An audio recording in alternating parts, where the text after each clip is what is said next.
alhamdulillah kita mahasiswa S2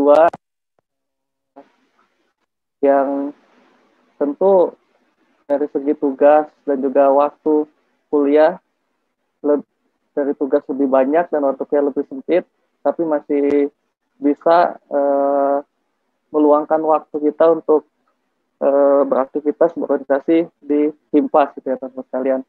Nah ini merupakan salah satu syukur kita pada Allah Subhanahu Wa Taala ya, di mana banyak sekali nikmat yang Allah berikan kepada kita sehingga kita untuk syukurnya itu uh, menyebarkan kebaikan tentunya di masing-masing gitu teman-teman sekalian. Nah di sini yang ingin Anda sampaikan terkait dengan Rakernas pada pagi hari ini. Jadi untuk Rakernas ini, Puskornas ini ada tiga target. Insya Allah ada tiga target besar yang akan kita sama-sama jadi prioritas pada pengurusan tahun ini, yaitu pertama pembentukan himpas baru yang ada di kampus Indonesia. Pada saat ini himpas yang tergabung di posisi himpas itu ada sekitar 30-an, termasuk juga himpas inisiasi. Nah, di tahun ini kita akan berusaha memperjuangkan himpas-himpas yang baru, yang dimana nanti kita akan bekerjasama dengan Puskorwil yang akan melihat kampus-kampus yang berpotensi untuk didirikannya himpas. Kemudian juga selain juga kita membentuk himpas baru, kita juga memperkuat himpas-himpas yang ada. Jadi teman-teman sekalian, pada masa pandemi kali ini tantangan himpas itu sangat luar biasa ya, karena ada beberapa himpas yang ngobrol langsung dengan saya, Japrian. Kondisi pandemik ini ada beberapa himpas yang vakum untuk regenerasinya gitu. Nah ini merupakan tantangan untuk kita semua, apalagi kita mahasiswa S2 yang waktu kuliahnya singkat, kemudian juga kondisi pandemik seperti ini, yang tidak bisa mahasiswa hadir ke kampus gitu. Jadi kita harus mencari strategi bagaimana menarik teman-teman mahasiswa pasca sarjana untuk ikut di himpas. Mungkin kalau misalkan di luar pandemik, kita bisa mengajak teman-teman kita di kelas gitu kan, yang bisa bicara secara langsung gitu untuk ikut ke agendanya himpas. Tapi pada kondisi saat ini, itu strategi dan juga perjuangan lebih untuk mengajak teman-teman ikut di himpas gitu. Nah ini merupakan konsen kita bersama di tahun ini. Nah kemudian yang kedua adalah kita akan lebih mengaktifkan kanal-kanal sosial media himpas, karena tentu ini menjadi tugas kita bersama untuk mencerahkan masyarakat, kata bahasa Mas Idam itu, melalui media yang kita punya, melalui kita mengkaji isu-isu yang ada di Indonesia saat ini, dan banyak sekali isu-isu nasional yang perlu kita sama-sama kaji, apalagi kita sebagai mahasiswa pasca sarjana yang memiliki latar belakang keilmuan yang sudah lebih spesifik. Tentu ini menjadi tanggung jawab kita untuk mencerahkan masyarakat terkait dengan isu-isu yang ada. Nah ini salah satu konsen kita juga di tahun ini. Makanya di Puskornas saat ini ada kayak semacam lembaga pengkajian gitu ya, lembaga. Tapi sebenarnya bukan itu, tapi sejenisnya. Jadi ada serupa seperti itu. Nah ini merupakan konsen kita yang kedua. Banyak sekali isu-isu kita sama diskusikan. Dan juga mungkin ini bisa membantu kita kerjasama dengan teman-teman S1 ya, untuk terkait dengan ini. Mungkin ketika apa ya, kalau ada istilahnya itu anak muda yang punya semangatnya, kita juga masih muda sih, cuman kita juga sebagai orang yang lebih dewasa yang bijak dalam mencikapi isu-isu nasional. Nah, ini kolaborasi, mungkin kita bisa melakukan kolaborasi seperti itu untuk kalian. Nah, kemudian yang ketiga adalah mungkin ini ke dalamnya jadi Puskornas sampai dengan saat ini belum legal. Nah, ini akan kami coba kaji kembali apakah perlu Puskornas ini kita legalkan.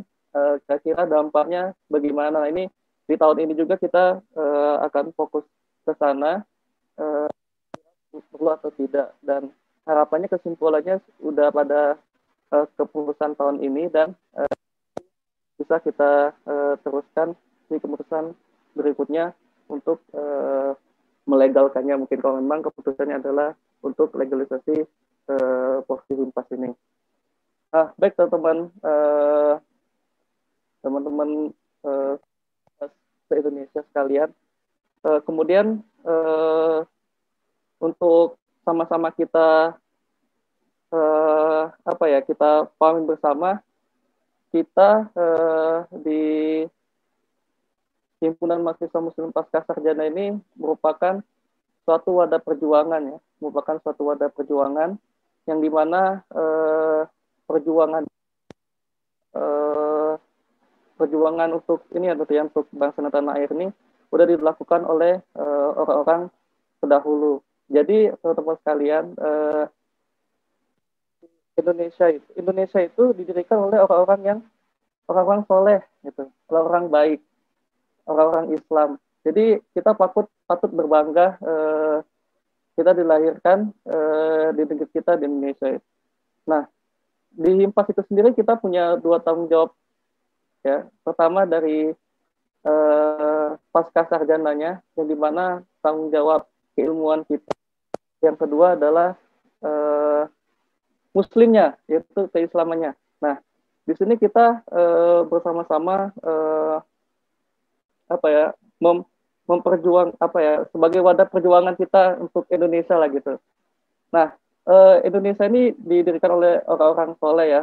Kita sama-sama tahu bagaimana perjuangan ulama ketika dasar negara kita, yaitu pada sidang BPUPKI, kemudian pada Piagam Jakarta, dan pada akhirnya di rumusnya dasar negara kita, yaitu Pancasila.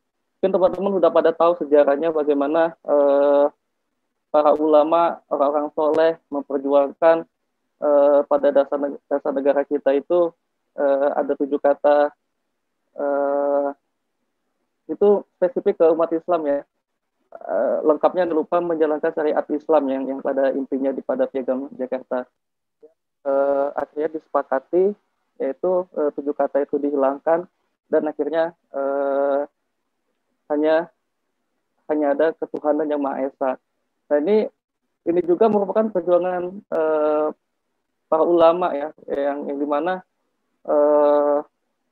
ketika itu mungkin Bapak Wuslan, kalau Bung Karno itu dia dari Sisila Ekasila yang pada ujungnya adalah gotong royong, yang sekarang juga lagi yang dulu sempat heboh, yang undang-undang RUU HIP itu ya, rancangan undang HIP, yang dimana akan dikembalikan kepada Ekasila itu yang gotong royong. Nah, ini merupakan perjuangan para ulama pada ya di untuk Indonesia. Nah, ini kita meneruskan perjuangan itu. Dan juga di pembukaan Undang-Undang Dasar 1945, yang dimana di pembukaan itu ada kalimat berkat rahmat Allah ya, berkat rahmat Allah dan keinginan leluhur maka Indonesia menyatakan kemerdekaannya.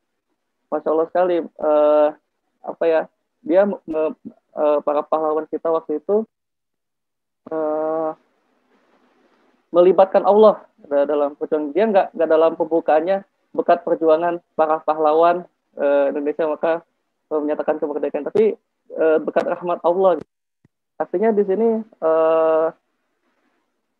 Indonesia merdeka tentu juga banyak andilnya adalah orang Islam gitu. Nah, di sini kita harus berbangga diri sebagai umat Islam. Lagi kita mahasiswa pasca sarjana, untuk kita punya peluang yang lebih besar untuk apa ya memperbaiki bangsa ini.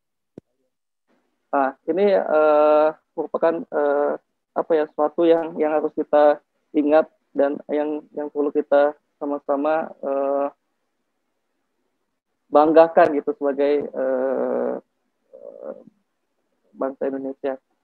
Nah, kemudian kenapa temanya itu dasarnya adalah batik, teman-teman sekalian, karena ini kita menunjukkan simbol keindonesiaan kita gitu.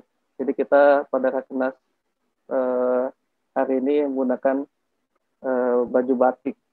Nah, salah satu pemersatu bangsa itu juga adalah ancaman dari luar ya. Ancaman dari luar itu maksudnya gini, ketika Malaysia, misalnya suatu negara dia mengklaim identitas bangsa tertentu itu milik dia. Nah kita sebagai bangsa Indonesia akan bersatu. Oh enggak, itu punya Indonesia, itu punya kita itu. Nah itu salah satu uh, bentuk pemersatu bangsa itu adanya ancaman dari luar juga gitu. Dan juga identitas apa namanya nasional itu juga seperti batik ini kan udah menjadi identitas nasional ya, ciri khas kita batik ini. Nah ini semoga maksud saya sebagai pemersatu seluruh rimpas juga di seluruh Indonesia gitu. Mungkin sedikit itu kalau sambutan dari saya, karena setelah ini mungkin akan ada tausiah dari Pak Banu yang lebih apa ya yang lebih membakar semangat kita lagi untuk sama-sama berjuang di impas ini. Mungkin demikian dari saya Mas Alan. Sebenarnya saya ucapkan juga khairan kasiran kepada seluruh teman-teman yang telah bergabung. Saya kira wassalamualaikum warahmatullahi wabarakatuh.